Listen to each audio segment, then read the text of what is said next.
There's this trash article that a lot of you out there, you alerted me to, that was up on Cosmopolitan's website. The title of this article is Why You Should Never Date a Gunsplainer. Oh, I guess that's like a cutie little term on mansplainer, because he'll deny that more guns mean more violence against women. Means, actually. Cosmo thinks modern women apparently shouldn't date good guys with guns.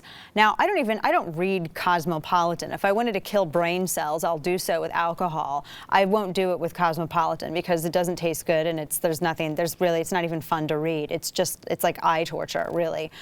Nobody reads Cosmo anymore, and if I wanted to read about firearms, I'm certainly not going to do it with a bunch of brain-dead, dilly bar-headed, acrylic nail-wearing idiots that write for a glossy women's magazine that think about that it's just silly. It's silly. I could go on. I don't like them, right? They're Zima drinkers. Anyway, let me womansplain some guns to you. First off, I went over at Cosmopolitan's website, right?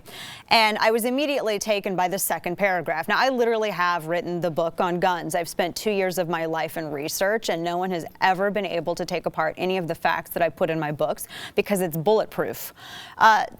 This is the second graph of this piece. First off, they're talking about Wayne LaPierre, president of the NRA. They quote him as saying, the thing a violent rapist deserves to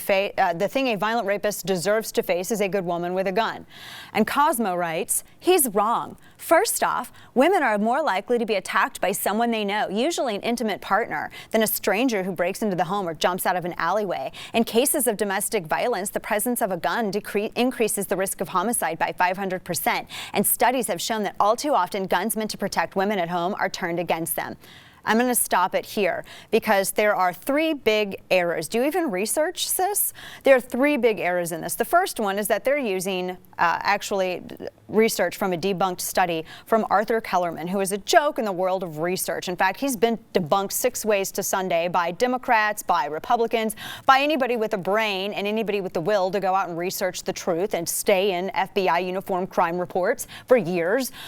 The Kellerman study was so fraudulent that he didn't even release his methodology for a long time. Dr. Gary Kleck, a lifelong Democrat criminologist down in the University of Florida, was the one who first called attention to Kellerman's false study because Kellerman was trying to argue that if a woman has a gun, or that a woman is more likely to be hurt by a gun she has as opposed to using it to defend herself. And the way that he went about this was to say he tried to lump in women who are hurt outside of the home by strangers who have their own guns. He tried to conflate that and include that in a pool of women who were hurt by guns that they had and were overpowered in their own homes, so as to inflate the statistic and come up with a completely bunked study that is still repeated by brain-dead, third-wave anti-gun feminists today. And as an actual literate woman, it really bugs me to see this repeated ad nauseum as a way to eliminate yet another natural right from a woman if you want to have a discussion on what the real war on women is. But I digress. That was the first problem with this. The second problem is that the presence of a gun actually doesn't increase homicide by 500%.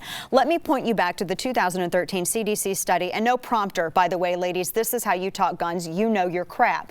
The 2013 CDC study that was commissioned by Barack Obama stated, and it was also with the National Research Institute, that the presence of a firearm and concealed carry actually deters crime. And they were even more generous with their uses of DGU, that's defensive gun use, for you illiterate anti-gun feminists out there that write for Cosmopolitan.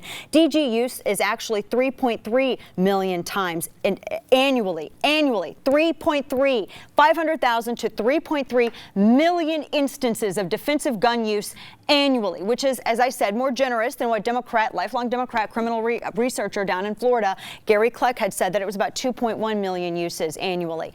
Guns work. When law-abiding people have guns, criminals are the ones who are less empowered.